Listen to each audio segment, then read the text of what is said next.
He could be an A+ if he just let the boys fucking play the entire game, but that's not Allegri. So Allegri's going to get a B+ and potentially win the Scudetto next year, and then we'll see him off into the distance as he goes.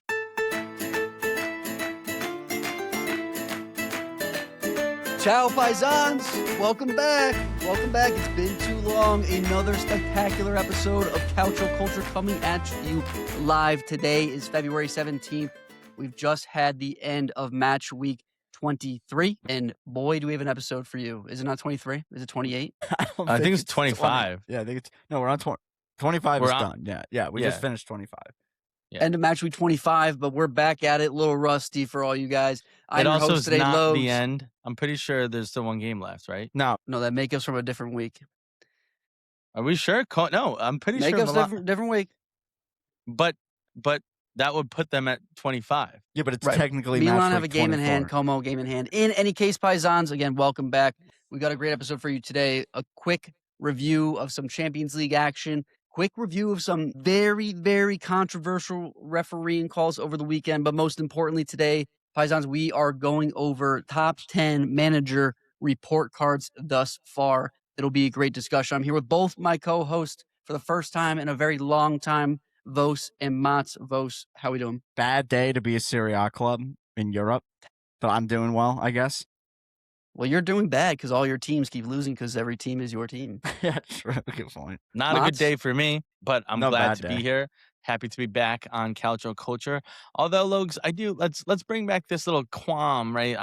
I don't love that little segment that you have, but we're not live today. Like it's never live. It's never live, and you always say coming at you live. It's not live. We are live when they listen to us. It's certainly not. Yeah, that's. But Paisans, if maybe you want to hear a live version of the pod, let us know. We'd be happy to do it live, stream it on all the socials. You know where to find us at Calcio Culture FC on X, Instagram, TikTok, YouTube, and wherever you're listening to us, not live, Apple Pods, and Spotify. How do you like that, Mats, for a little segment? I love it. Huh? Follow, like, subscribe, comment. There you go. Anyways, Paisans, quick little summary today. We did have some Champions League action, as you all know. I don't want to do a quick summary. Let's just talk about it a little bit. Just a little bit. Well, I'm gonna do a quick summary, and then you can talk about it. How about that? Yeah, I'm good with that. All right. I'm glad we're in agreement. Anyways, quick summary. Juventus. They go to Galatasaray. They venture over to Turkey, pick their Aussie men, the ye old Serie A killer. They take it to them. 5-2 first leg on the road. Juve. Red card from Juan Cabal with 20 minutes of action coming on for Andrea Cambiasso. Toon Coop Miners actually puts away a brace and a basically meaningless game for him because they couldn't do anything with those two. That whole thing that you just said. It was a 12 o'clock game, in the middle of the workday. Totally understood. If you didn't catch it, it's okay. That's just a total bad, quick summary of the game. They did not take it to Juventus. Did they look better in the first 10 minutes? Sure. But the first half ended and Juventus were winning 2-1. Coop Miners had the goal right after Galatasaray scored. So it was 15 seconds later, we equalized. And then he had an extremely good goal for the go-ahead 2-1. Then in the second half, subbed off Cambiasso for Juan Cabal because Cambiasso was on the yellow and there was a 50-50 incident where he could have got a red. And he didn't. Spalletti was like, let's be cautious here. Take him out. Juan Cabal got 2 yellows in 15 minutes. And they did score the second goal before the first or the red card. But then when it was 2-2 with one man down, they really stepped on the gas and ran away with it. But it was a good game by Juventus up until we had a red card and we were down a man. Sounds like a trend for Juventus. Yeah, and what we said really quick before hopping on, I think this showed the bad side of Spalletti in that all he's going to do is go, and kind of what we are worried about in the Champions League. It's 2 legs, and sometimes you don't need to win the first leg. And if you're going to lose, it's better to lose by 1 or 2 and not by 3, because now you're kind of dead. What did you say, Mats? Yeah. They lost. What? They lost the tie in the first game. Oh, yeah. They lost the round in the first game. Like, they got to score to win 3-0. And that just ties it. So they have to win 4-0 in order to, I guess 3-0 would be penalties. So, but in order for them to win on aggregate, they have to win 4-0, which this Spalletti team, as you just mentioned, they are all gas, no brakes, which I kind of love. But as good as we are at scoring goals, recently we've seen that we're just as good, if not even better, at allowing goals. And Bremer yeah. might be out. Yeah, And that was a Bremer big hurt loss. today. Tough showing. Tough showing. Tough showing for you on the beginning of this episode as well. We're just shaking off the rust. We're shaking off the rust. You can't look at Romelu Lukaku for Napoli. Hasn't played too much. They're literally giving him a preseason. That's just me. I was injured. I was on the IL for a little while. A little bit of rust. Give me a couple minutes, we'll be back. But that does take us to the next game. Vos, you were pretty confident about this this Atalanta team going into today. I said it was going to be a good game. Dortmund do win at home 2-0. A great point for them to take it now to Bergamo in the second leg. But Guirassy is unstoppable these days, continuing off of his great season, great first half of the season and season prior. Atalanta, not the best lineup, Bose. Yeah, I think this was this was probably the biggest game of Palladino's managerial career. Champions League knockout game. Definitely his first time in the Champions League. I think a little bit getting the rust off. And the other thing, from a lineup perspective, what I did not like was the three center backs he went. Like, obviously, Guirassy was going to be playing, and you kind of needed somebody big and fast to deal with him. The only guy he played that had those two traits was Kasunu and then Jim Sidney and Kolasinac. So I would have liked maybe a Bellanova to play right center back in this situation. I get not playing Scalvini. I would have liked to see Ana Sanjonor play in this one. So a 2-0 loss at Dortmund, right? Like, not the worst result in the world for this Atalanta team and for Palladino. And going back to Bergamo, like, on any given day, they can put up 5 goals in Bergamo. So I don't think this is over just yet. But learning experience for Palladino and everybody else, not really learning experience. A lot of these guys have been here. Well, do we think that it's slightly just Palladino prioritizing the league over the Champions League? They have Napoli next, rest some of the heavy hitters, main guys. They are full. I want to say they're fully back in like a Champions League race spot, but they're fully back in a European race spot, right? And could very well be in a Champions League race spot if they get 3 points against Napoli this weekend. I just think with how the season's gone, I would have liked to see him prioritize this game and not be overly worried about the league. It's like Dortmund's a winnable draw. Like, of all the teams you could be playing, it's not the worst team to be playing. And I would like to see them kind of go after that. Yes, in the league, it's still important to win a lot of games. But at this point in the season, I think you're playing with house money. We've said it so many times because they had been so bad. And now they're somehow back in this. And yeah, I get it. I mean, maybe the club wants them to prioritize that, and that might be the case, but it's hard to say. I think they'll be fine. I don't know if they come back. What does that mean? Like, they win second? I think they win the second leg, maybe PKs. I don't see 3-0. Dortmund is a good team. Let's not forget, Dortmund is definitely a good team. But I think they can put up 2. Even if that's not the case, I know that we talked about how we thought Atalanta was definitely the best suited for this, this competition to go further. Clearly better than Juve, because Juve absolutely laid an egg today. When did we talk about that? Well, maybe if you listen to our pod. Inter is by far outside of Inter. It was obviously outside of Inter, Mats. Don't get your panties in. I don't know. I mean, we're between Juventus and Atalanta. It was definitely Atalanta per our conversation last time. It's just unfortunate that Atalanta is definitely looking forward to Napoli on Sunday. That's bottom line. They're 100% looking forward to that game. And can I blame them? No. Am I upset about it? Yeah. But we'll see. They've got a second leg here. They're definitely closer than Juve is. So I think it'll be an interesting home match in Bergamo for when they come back. In any case, wrapping it up, don't have to review this game, hasn't happened yet, but Inter is playing Bodo Glimt. I'm not sure how that's going to... That's going to be a rock fight. It's at Bodo Glimt. It's going to be fucking freezing. They're going to go for a 0-0 draw. Going to be a shit game. Playing at Bodo Glimt is tough. Yeah, no, I honestly think this is going to be a terrible game. I don't think they're going to take any risk and go back to San Siro and fuck them. That's what I think is going to happen. Mats, what's your take? Inter take this one? No. And I like Bodo Glimt. I think they've been good. Bodo Glimt's good. They've been good. They're all vibes. Juventus played Bodo Glimt at Bodo Glimt, wherever that is, and they beat them 3-2. And like Yield is just look. I mean, I think Inter can handle Bodo Glimt with ease. I would hope so. I would hope so as well. All right, moving on. Yeah, getting us back to our wheelhouse here, Paisans, taking it back to the domestic league. Like we said, we're going to be doing report cards today, but there is one game in particular that we cannot miss, and definitely controversial. A great game, might I add, which has now turned into one of the best derbies in the league, aside from the Derby de Madonnina. But Inter Juventus this past weekend. Inter win it in a thriller 3-2. Fortunately, an asterisk here. An asterisk on maybe Inter's entire season, given this result. And maybe that this Scudetto that they potentially win might not really even be theirs. I would venture to say, based on this call.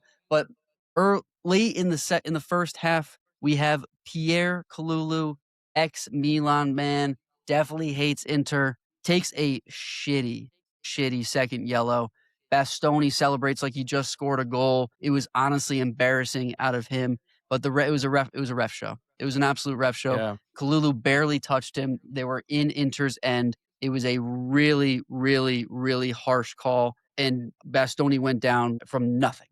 Nothing. And to celebrate like he did, absolutely embarrassing. Definitely changed the way this game was played. It was very, very even up until this point. And obviously, Juventus have to shift and play a little bit more defensively. What I will say is they did a great job in coming back from being down a goal twice, but definitely upsetting to see not only from Mats and a Juve perspective, but certainly from the rest of the league and where Milan could have picked up 2 points from doing nothing. So this was Mats, that was the most biased delivery of anything I think I've ever heard in my life.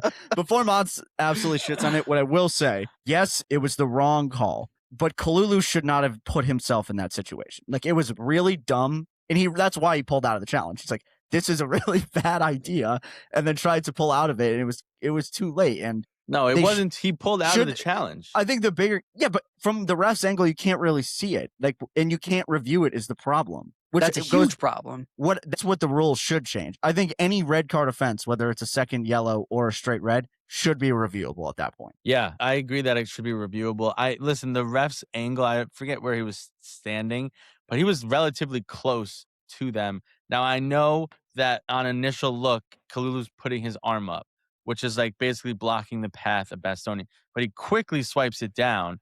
And just the way in which Bastoni flops, and that's something that the refs have to, and I know it's hard, easier said than done, and it's second decision making out there, right? But you need to think as a ref.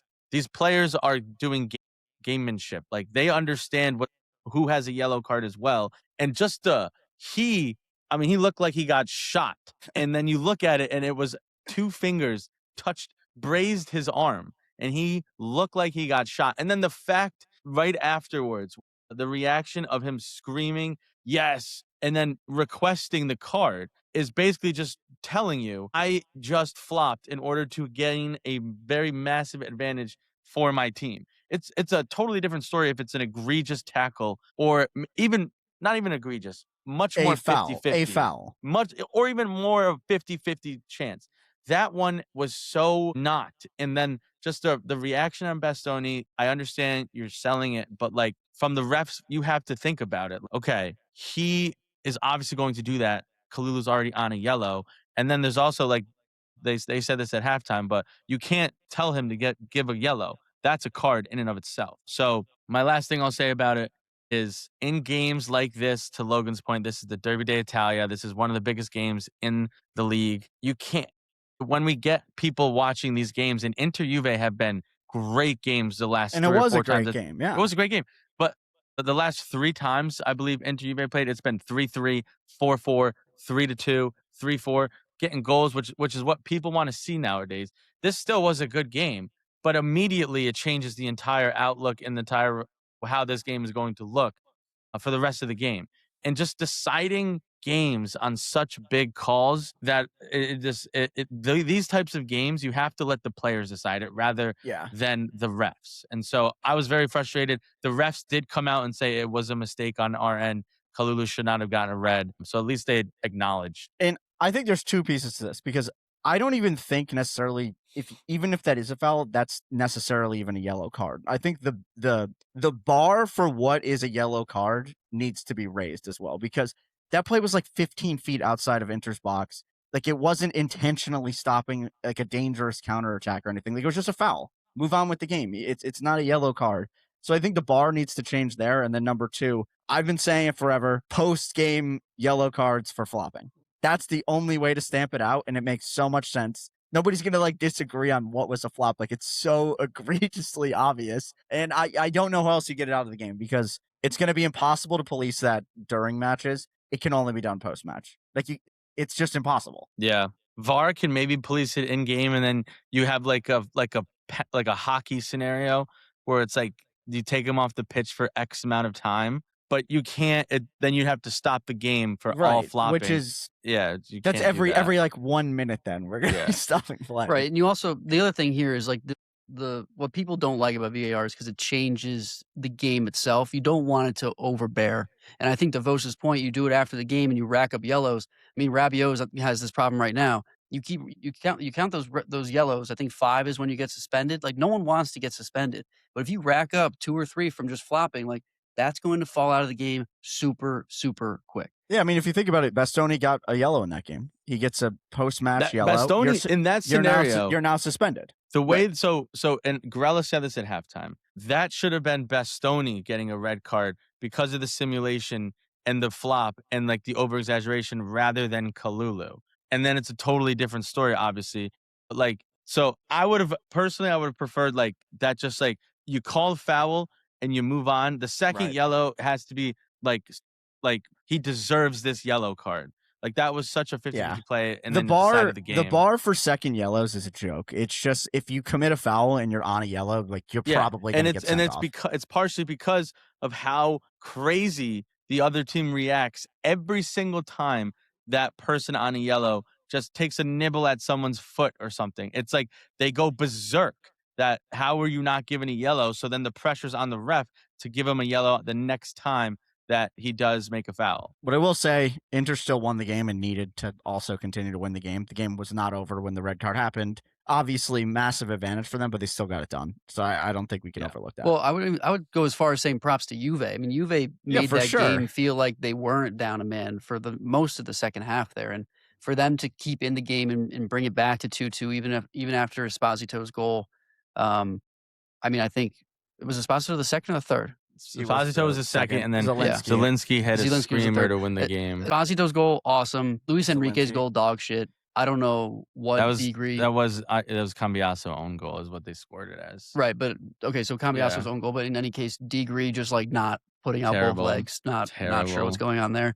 But I will give this man his flowers. I don't usually do this, but Locatelli played a hell of a game. Locatelli was all over the place, was still commanding the pitch, even down 10 men. And really getting this Juve side back into it. I think without him, this was a completely different game. I know that, this is not just me calling from his 10 out of 10 rating on paper, but if you watch this, it was probably one of Locatelli's best games that I've seen. Made it so that they did not need another midfielder in there. Kind of let Moretti and McKennie roam a lot more than they usually do. And obviously McKennie with the 2 assists definitely helped on the offensive side. So, all in all, unfortunate result for Juve. Lucky for Inter. Asterisk at the end of the season. Really quick before we move on you gassing up Locatelli there, I want to rein it in a little bit because Locatelli has been the captain of Juve for a while now, and this is probably one time where we can say he was like the best player on the field for Juve. Like if you're the captain, I'm not saying he's been this good is all year. Like I'm not saying that, but like I'm talking about the game. I know, but I just want to bring light to it because if you're the captain of Juve, you like this should be your performance every week. Like that's the bar you should be held to. He's been performing like this every week. Since Spalletti's came there, he's definitely gotten better. Yeah. Do you think he's a Juve caliber captain? Better, though, like a Scudetto winning Juve team? Maybe not, I don't want to say captain, but like he's definitely at the point now where I'm like, you're Juve caliber. He's controlling the game. I think next season where we're going to see Locatelli take a big step. I just think that he played really good this game. I don't think he's that good. With that being said, that's the only game we wanted to cover. I think that was really the only controversial game this weekend, aside from Fiorentina taking points away from Como. If you haven't checked into that, that was a 2-1 win for Fiorentina on the road, might I add, at the Little Lads by the Lake home. But in any case, like I said, Paisans at the beginning of the episode, today we are focusing in on the men at the helm, the captains on the bench, the managers of the top 10 squads in the league. We're going 1 to 10 down the current table. The whole idea here is, guys, looking at a report card, giving a grade. If they're not in that top tier A squad, what do they need to keep their job? And are they really on the verge of being on the outs? We'll start with Inter. We just covered them. But I think more than anything else, the biggest change for this squad from last year to this is, of course, the man at the helm. Christian Chivu comes in effectively a rookie manager for a big-time squad, comes into his own team that he himself played for,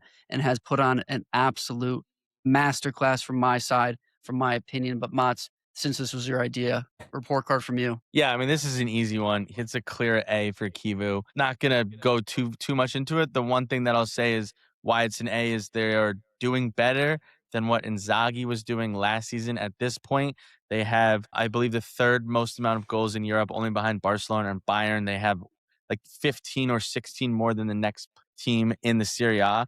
And what I'll add, and this is kind of put stamps on Chivu for me, is he is using his depth. And I do think that they did reinforce the depth a little bit better this summer, but he's using them way better than Inzaghi was.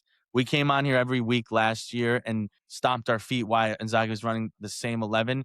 This year, Chivu switches it up all the time. I came on here almost 3 months ago, and said Zielinski's a flop. Zielinski is one of the best players in the league this year under Chivu, whether it's in the Hakan position or in the Mkhitaryan position. Pio Esposito, he was on the team last year. I get it. He was younger, but he was on the team. He could have played. Inzaghi didn't want to play him. Chivu's playing him. And just going, and DeMarco, and for whatever reason, that was Inzaghi's first sub every single game. 60th minute, DeMarco, you're coming off. Chivu's playing him all 90. The man has 13 or 14 league assists. He has more assists than some teams do in the league. So it shows that he had 90 minutes. Chivu saw it, and he's just tinkering much better than Inzaghi. And so for me, it's an A, easily, obviously. A. Mott's talked about everything needed to be talked about. Like they're in first place. They're looking good in the Champions League. They're flying. And I think the only thing I want to add, even more so, the Zielinski point's really important. But I would even say, like, going out like one step deeper, he stuck with him even when he wasn't good, and realized that he needed the depth and needed Zielinski to get good, and stuck with him. And that's what Inzaghi specifically didn't do. He would give Zielinski like one chance, and then like 3 months later a chance. Chivu recognized that needs to happen, and he also did the same thing with Luis Enrique, who was really not good when he first started playing and has continuously gotten better and better and better. And now we're seeing like how bad they need him because Dumfries has been out for so long. And you go throughout the team, his integration is Sucic slowly overtaking Mkhitaryan up top, getting the most out of whoever he needs to at any given time. Nothing short of masterclass from him so far this year. Agreed on all fronts. The question I want to pose, because this was such an easy report card, the question I want to pose here is, when it's all said and done and we come to the end of the season, if Inter squander the league here and somebody else wins the Scudetto and they don't win the Champions League and they don't win Coppa Italia and they are trophyless once again, does Chivu have a long enough leash to stay to next season? Yeah, definitely. He's done enough. Mats? I would say yes, unless there's some Fabregas is like, I'm done with Como, I'm ready to move on. Big name. I would stick with Chivu. I have a hard time saying yes. I have a hard time saying that this man can go trophyless and keep his job. There have been plenty of managers in the past that have done decently as well with a much better resume in the past that have not kept their job after a trophyless season at a big club like this. I could easily see Inter moving on, trying to find another alternative here, because at the end of the day, that's what Inter needs to do. Inter needs to win trophies. They need to bring in those funds to continue to build on what they've been doing. Again, like I said, this is shaping up to be an absolute unreal first season for Chivu at a big club. Presumably going to win the Scudetto at this point. We've got one or two teams in the mix still. But if this man goes trophyless, I think that there's a case to be made to say bye-bye. I don't know. We'll talk about that if it happens. I disagree pretty adamantly, but well, we'll see. Another man who may or may not need a trophy to keep his job, but I'm loving what I'm seeing. We're going to the other side of Milan. People forget Serie A runs through Milan. The Scudetto runs through Milan. And we do have AC Milan in this second. Is an all-time bad episode for me. I'm not gonna lie. We've got Max Allegri. We've got the man that we all used to hate, and now he's the love of my life, keeping us in second place, pretty far ahead of the third place, right in shooting distance of the Scudetto top spot. Mats, what would you give Allegri this season? I mean, listen, Allegri's getting B+, A- for me, probably more so A-, considering where Milan came from last season, 7th or 6th finish. No consistency at all from them. They looked like Team A in one game and Team B in another game. This season, Allegri's really came. He has solidified the defense. He's helped out on. He's not pouring in goals, but he's scoring goals. You guys are scoring goals when you can. He's getting a lot of out of Christian Pulisic. He's getting some out of Leao. He's getting Rabiot looks great, and so I'm giving him an A minus because he's been able to solidify the defense. He's done what we all knew Allegri was going to be able to do is win games, right the ship, get you guys in contention for Champions League. That was the goal. Top 4. He's got you in second place. So yeah, A minus. I'm gonna go B minus, which I'm getting balance from the Coppa Italia and the fashion that they did. I think that's going to be a sign of things to come. They lost to Lazio, which is pretty unacceptable in the Coppa Italia. Obviously, things are going great in the league, so I can't take anything away from there. But the way that I'm thinking about this is like, come next season, they're going to be in a European spot. Do you want Allegri coaching the team at that point? I think it's a legitimate question that's going to need to be asked because they're probably not going to compete, or they're going to compete in Europe and then they're not going to win. It's going to be one or the other, right? Like they're going to choose to compete in Europe and do well there, or they're going to choose to compete in the league and fail in Europe. And I don't think Allegri is that multiple competition kind of guy right now. And I think Milan really need to think about how they're going to invest and then who's the guy going forward to bring them to that next level. Because I'm not sure it is Allegri. If they want to punt on other competitions and continue to play this way, they can. But that's going to be a club level decision. I think it's a legitimate question that's going to have to be asked. He's a B+ for me. I've had my qualms this season with him, and of course that's just the Corto Musso style of play. But again, like Mats said, it's really, how do you compare this team from last season? And it's not absolutely night and day. I think the other thing that we're doing incredibly they won a well trophy is last year. it was the Supercopa. Was a trophy though. I think I would easily pass up the Supercopa to have been in the Conference League. I don't think that's close. Any case, I think it's a B+. But I think to Vos's point, you're sort of right. Do I agree that we should be getting rid of him? No. We've gotten the entire squad behind this play style that they all seem to be pretty comfortable in. I don't think that you should be giving up on that style going into next season. And the other thing is that we're playing guys from the bench enough for them to feel comfortable playing on a regular basis next season. You look at Ricci, you look at Yashari in the midfield, being able to come in and play for Fofana when he's injured, Modric when he's tired, Rabiot when he's suspended. As much as I dogged Althakame, he's actually played well in the last couple of games while Salamakers has been hurt. I would still love us to beef up our wingback crew. But you look up top and we've got Fulkrug and Kunku who are now going to be playing behind Leao. What's your point? What's your point? The point being is that I think that we get Champions League spot money going into next summer, continue to beef up the squad. We've got the right parts and the players clearly know how to play in the system. Why give up on that after one season and being within arm's reach of a Scudetto win? At the end of the day, my point is then is the number one competition.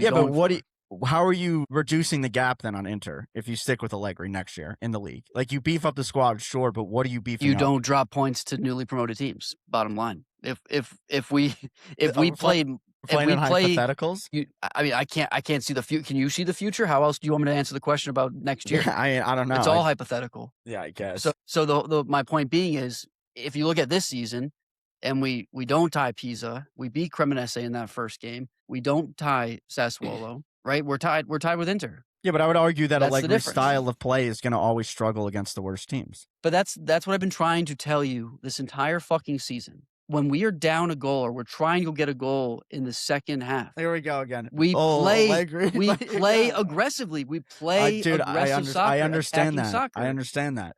But this is why I was making this point. And that's why it's a B+. He could be an A+ if he just let the boys fucking play the entire game. But that's not Allegri. So Allegri's going to get a B+ and potentially win the Scudetto next year, and then we'll see him off into the distance as he goes into his graveyard. That's how we go. So so what you're saying right now is keep Allegri. If he wins the Scudetto next year, you fire him at the end of next year? No, can't. That's kind of what you just said. What were you saying, Mats? I'm in a similar boat of Vos. I think Allegri came in to do his job, and he did his job, righting the ship, getting you back in the Champions League spot. I don't think he's the guy going forward that can go win you a Scudetto or a Champions League the way he plays soccer in today's game with the other managers in the league that are more progressive. So I think he did his job, but you got to find the right guy. Like, for example, if at the end of the season, you guys are sitting in Champions League spot and De Zerbi's around, I'm going to go get him. I think he can do a little bit more. I know he's less proven, But Yeah, Allegri's style of soccer in today's game just doesn't work, in my opinion, long-term successfully. I agree. That's fair. That's fair. To probably the first guy that's really controversial for us, we go to Napoli. Antonio Conte. Mats, what's This his is report tough. card looking like? This is a tough this is report tough. card because he has been the injuries are all over the pitch. They're playing guys that he was not expecting to have to play this season due to those injuries, right? However, he did spend a ton of money in order to, even if they got injured, he had replacements, and he did his Antonio Conte thing, and he shunned them out. Noah Lang, Exhibit A, good player. He played very good against Juve today, but for whatever reason, didn't mesh with Conte. He wanted him out. So it's very, very hard for me to give like a grade to Conte because with all the injuries, they're still kind of doing pretty well, albeit I think they're on the downward trajectory. So for me, I'm going to give him a B because I think he's doing a solid job with the injuries. However, you move on from him no matter where you Really? finish. If Really? he wins you the league, Okay. if he finishes in third, if he finishes in sixth, you move on from Conte after this season. I'm giving him a B- because the Champions League exit was really tough for me. They did win a trophy, they're still in the Coppa Italia. And like if you factor all in, I would say overall it's been a pretty good season. Like all things considered. I disagree in that you move on from him at the end of the year. I 100% know where you're coming from. And I'm very, very, it's tough for me to not agree with you. But I just think if you give him a full, I don't know if the story's over is my problem. And it's going to happen like that when Conte is ready to leave. And it could be at the end. He could leave right when the season ends, or it could be after one more year and things go great next year. Because if you think about this, if he has the full squad at his disposal here, are they still with Inter? Probably. So I just think it's a little playing premature. well with the full squad though. Yeah, but they were getting points. They were getting points. Lukaku is the only one where like that is he's so pivotal. Yeah. And he went down so early. Like when they had KDB and Scott and Zombo and Labaka all playing together and Buongiorno. Yeah, but they were even with Inter up until those guys didn't get hurt. But they were never convincing. They were never convincing. They were there, but they weren't playing like they should have been playing. Like you could see it coming. Maybe. I just think it would be tough. I mean, if there's a time to pull the shoot, I guess it would be at the end of the year. But where do you go? Is there anybody out there better than Antonio Conte for this team? I'm not going to say it depends yeah. on what you look at. So it depends on how you're looking at it. Are you looking at it like, are we trying to be competitive in multiple competitions? Right, I agree. That I agree. Or are we just trying to win the league again? Because if you're just trying to win the league again, then no, there's no one better, I'd argue, in the entire history of the game than Antonio Conte at winning the league that he is in. I don't think there's anybody better. And I would say, like, with where this squad is, they're probably still in like a window where they can go and win the league. They need to get a lot better to win the Champions League. So stick with Conte. Yeah, I give him a B. I give him a B, and I agree with Mats. I think you move on. I think you get ahead of the revelations of Conte waking up one day and saying, fuck you guys, I'm out. Get ahead of that. Don't let him drive the story from that perspective. The other thing is that Napoli's at a point where they can't just be winning the league. I think they need to be going for multiple trophies. It's so tough. So tough. I mean, it's yeah, but if you're a top 4 team in Serie A, you should be but going think about trophies. Napoli's like heritage. They have won 4 Scudettos in their time as Napoli. They've won 2 of the last 3. I think it's 2 of the last 4. Or was it 2 of the last 3? One of those 2. But like you can't look at a team like Napoli and be like, it's time to go win the Champions League. It's time. You have to compete. No, not like, win, but you got to be competitive, bro. Baby steps. They didn't make the fucking knockouts. I agree with that. Competitive. Yeah, competitive. Yeah. And so, but again, like I just based on some of the development of the players on the squad, he's not the guy to grow this roster. Look at how bad Buongiorno Vergara. Look at how bad Bukema has been. Vergara, has been good for 3 weeks? Like maybe a couple of weeks. Correct. He could be bad. He's just playing really well for right now. Hoyland's been good. David Neres obviously looks pretty good. I think Hoyland is definitely Scott McTominay a plus. That's like, why he's a B for me and not a B minus. But these are guys that have been proven players. Like Scott played how many fucking years in the Prem? Like that's not development. That's just getting a guy in the right spot. Right? Yeah, like he went to another level under Conte. Well, and I think Man U is just also a death trap for a lot of players. So I mean, you look at Hoyland. Listen, we can move on, but I just think that right, like the case overall for Conte to stay, I just think is stronger for him to leave with what's gone on. I mean, he won the Scudetto. They're still playing well. Obviously, Champions League didn't go well, but you kind of take the good with the bad with Conte, right? You go get De Zerbi. That's what you do. All right, this one. I said that we'll about go to Milan, but Roma. the problem with really quick, Logs, and then we'll move on. So you take the good with the bad, Bose. I agree with Conte, but the good it only outweighs the bad when he's winning you the league. I don't think he's even got a chance to Yeah, win but them is the league this anybody year. winning the league with this? How hurt this squad is? That's true. And no one in the history of the game is winning the league last season with that squad. Yeah.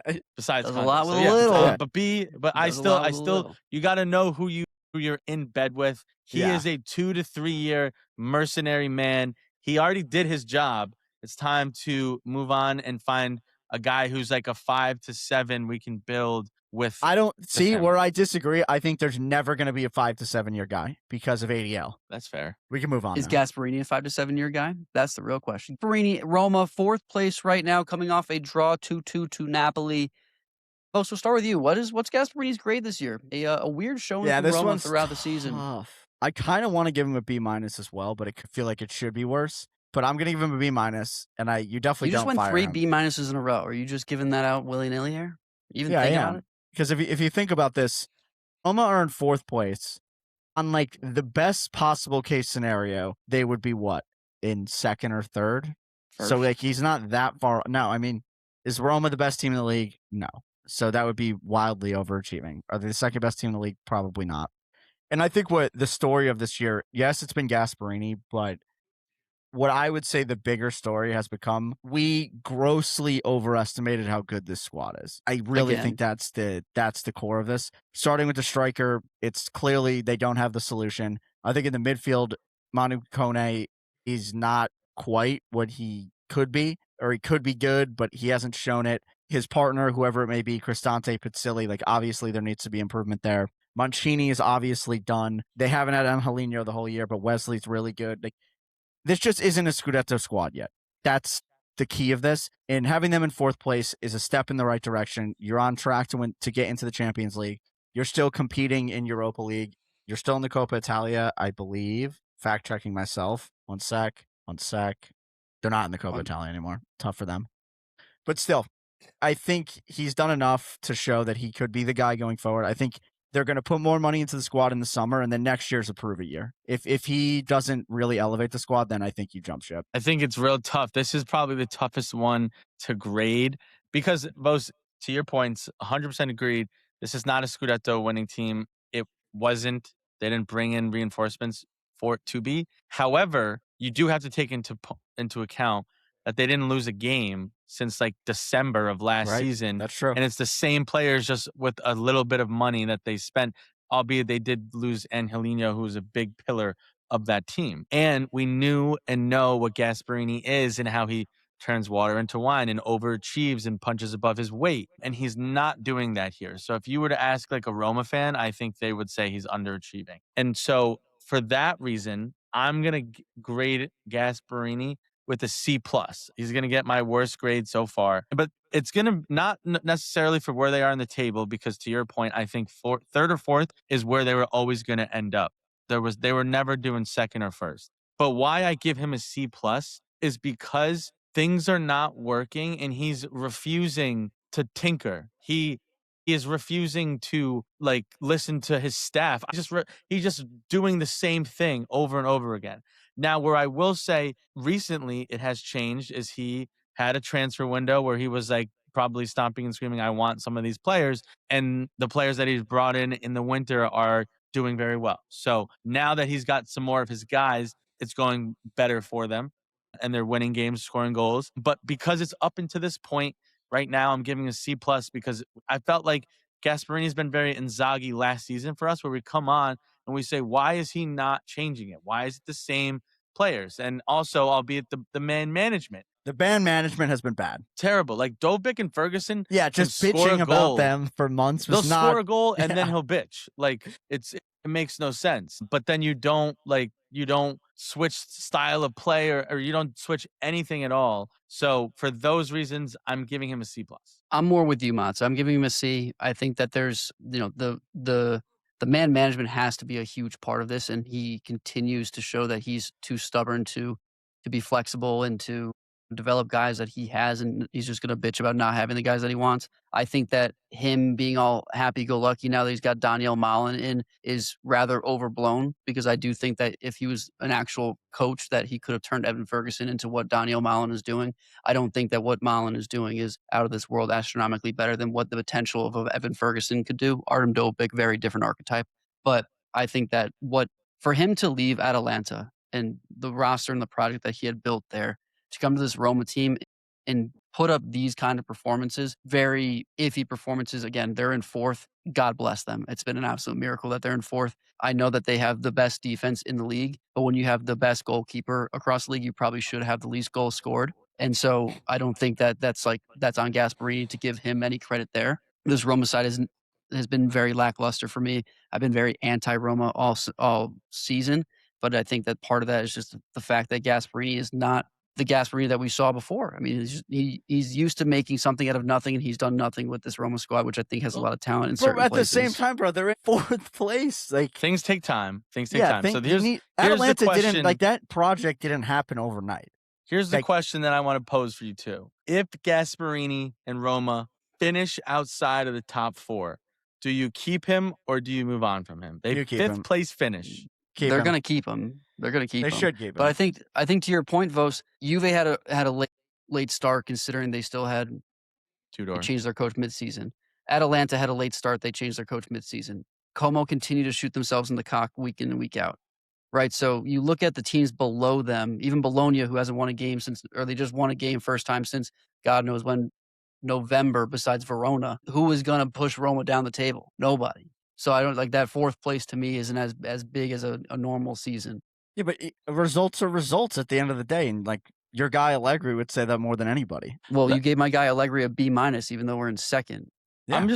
I want to answer my own question here because I think you guys just quickly said they keep him and moved on from it. If Gasperini doesn't finish in fourth, I think there's a legitimate chance that they fire him because they brought him in thinking, hey, we missed Champions League by 1 point. We're getting this coach with this team. We're going to be much better. And with the fact that what I just said, and how all three of us gave him relatively poor grades. He's the lowest graded manager so far to this point. Roma fans aren't happy with him because he's not tinkering. He's being stubborn. And then if he underdelivers where Roma fans want to finish in the Champions League because they haven't played in the Champions League in however long, there is a very legitimate chance that he is done next season if they do not finish in the top four. Yeah, I agree. But what I'm coming back to is the reason you don't blame him is because the squad is just not as good as we thought it was. I think that's the same squad that didn't lose a game. I think that's what saves him, though. They didn't lose a game but since maybe December. Not. Yeah, no, I do think. Right, listen, he needs. It takes time. It's a process. He needs to bring in his guys. He didn't like last summer. Roma can't go splash the cash like crazy, so they brought in a few pieces. He needs maybe another window to bring in more players. But are the Roma fans going to be that patient? Is the Roma board going to be that patient? They weren't in other cases. We'll have to see. But I really think it's going to be up for discussion. It's going to be a discussion. I think he's not locked in. I think regardless of what happens, there's going to be a discussion because of how bad like the on-pitch stuff was this year. And the man management. But that you expect that. And Paisans, we're going to move on here. We've got one more before we turn this into part one and part two. Next week will be part two. We'll have 5 teams for you. But last for today, and we'll give it to Mats. I think this is also an easy one. But Spalletti, what's his report card looking like, Mats? What's he telling his parents when he goes home? Yeah, so I don't think it's that easy because I really don't. So like the change in the style of play that Juventus has had under Spalletti has been an A. Right? Like they are progressive, they're fluid, they're scoring goals, which they didn't do before. However, they are leaking goals as well. So that has been very good. However, you take a look at the results, and yes, he had a very good run of form pretty early on at Juventus. The results are about the same no matter how they're playing. And especially in these last 4 games, taking the Champions League and the Coppa Italia into account. We've lost 4 in a row, or drawn 1 and lost 3. And the Lazio game, we were down 2-0, and thankfully we're able to tie. So yes, the style of play has changed. I think people are getting better, but the results are the same. So I don't think that you can just come in here and say Spalletti has a B or a B plus or an A minus. And so for that reason, I'm going to give him a B because the style of play, I see the vision. I want him here next season. But at the end of the day, it comes down to results, and the results they have been the same, although they look different because we're playing an attacking style of soccer. I'm giving him an A because I'm okay with the results. I think it's bigger than that. He is redoing what Juve is, and they were away. Like nobody knew what Juve was. They got so far away from Juve DNA, and he's kind of bringing in a new era of the club. I really think in a lot of ways the on-pitch stuff is obviously way better. And I think the other thing he's elevated players, which is really important for me, especially in a season where you're not going to win anything. Elevating players is super important. Yildiz has hit another level with him. Locatelli has hit another level with him.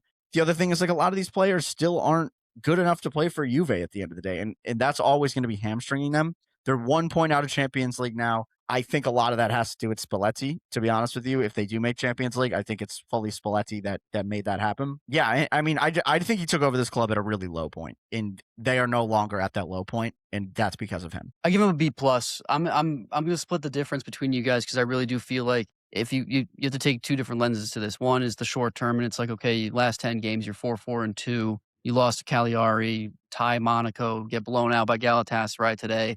A tough loss to Inter, but you don't go and beat Lazio. You do beat Napoli, though, right? And so your results are all over the place. Play on the field, though, cannot be denied. Yeah. It's consistently great. It's a fun watch. This does look like Juve of latter years, and this does bring a lot of pride. Not the excitement behind Juve, not the play style. The excitement behind Juve is now back, which I think when you take a longer term outlook, that's promising. And I think that he's definitely done enough actually to this point, aside from an absolute behemoth of a breakdown, to keep his job for next season. It's a B plus. You got to get results as a manager. I mean, that's part of it. It's man management. It's results. It's playing the pitch. There's a couple of those key characteristics, and he's done most of what he needs to do. If you asked me, a month ago what his report card was, it's flying colors. It's straight A's. It's been a really tough run these last couple of games. I think you really got to get a result out of Atalanta. You got to get 3 points out of Lazio. The Inter game is not up to him, but it was an abomination today. B plus from me. Listen, he's done a great job, like I said, and I want him here. The style of play is amazing, but we are leaking goals. His contract is based on if he gets top 4, and if we keep leaking goals and dropping points, we're not going to get top 4. A month ago, I was like, we're going to be in the Scudetto race in a couple games, but then we dropped points where we shouldn't. And then to kind of go back to your point, Bose, the Juventus season now basically is fully over. You're out of the Copa, you're out of the Champions League, and you don't have a Scudetto. You're not in the Scudetto race. So the only thing that they're playing for this season is the top 4, albeit he started off later in the year. Like he started with his hand tied behind his back because he started 10 or 11 games in. But we were still in the Copa. He got us to be a better spot in the Champions League. And then we had a debacle, whether like it is what it is, getting the red card. And then dropping all the points that we have dropped in the league has now led us to a point where we're no longer in the Scudetto race. So yes, the style of play. Yes, he's elevating players. Yes, he's building something here, but he might not have the time to fully build it if he doesn't get the results. Yeah, when they hired him, my whole thing was like, this isn't, if you want to have the best season, you're going to have this season. Spalletti's not the guy to take charge 10 games into a season. Even he was, though, because Palladino is obviously doing better at Atalanta, but I think even with this season, Spalletti was the guy. I think Spalletti's the guy going forward. So I think he's the guy going forward. Yeah, I think agree they made the right decision. Give him the time now. I don't think they're gonna. Like what Juve has done time and time again I'll be so over upset. The last 5 years is make the wrong decision and be so short-sighted about what's going on. Like, yeah, you're not wrong. Juventus's sight has been win the Scudetto next season. And they make decisions for that, and they don't win the Scudetto next season. If they move on from Spalletti, that would be a terrible, catastrophic mistake. Yeah, I agree. If they move on from him, somebody's going to, immediately he's going to have another job. Immediately. Yeah, I agree. That was the report card part 1. We got report card part 2 coming at you live right at home. Right, Logan? Right at home. Right? Live. Next live. week. I thought it said live. No, thank you, Paisans, for checking in. We do a part 2 coming next week. But before we do sign off here, can't forget, can't pass it up. We got a match week to bet on. Copa de Luna is still alive. Don't know what our record is. Not gonna test us here. But really quick, Copa de Luna this week plus 717. You bet $100, you're getting 817 back. You know what to do. Bet all the legs. Bet the Colpi. Juventus money line plus 110. Me, Genoa money line plus 120. SAS money line minus 130. It's as simple as that. You just win a couple of games and you win the Colpi. That's what it's all about this week. That's what we're going back to our roots, back to what works. And in Paisans, we were happy to be back today. Thank you for tuning in. You know where to find us live or on recorded lines at Calcio Culture FC on X, on Instagram, YouTube, TikTok. Comment, like, subscribe. Please keep us going. We need your support to fund our lifestyles. So it'd be really, really helpful if you guys continue to do that. Tell a friend to tell a friend, and definitely listen on all of your favorite streaming sites, Spotify and Apple Pods. With that, Mats, take us away. Paisans, good to be back. Catch you next week. Do not be a gagoot and Forza Calcio.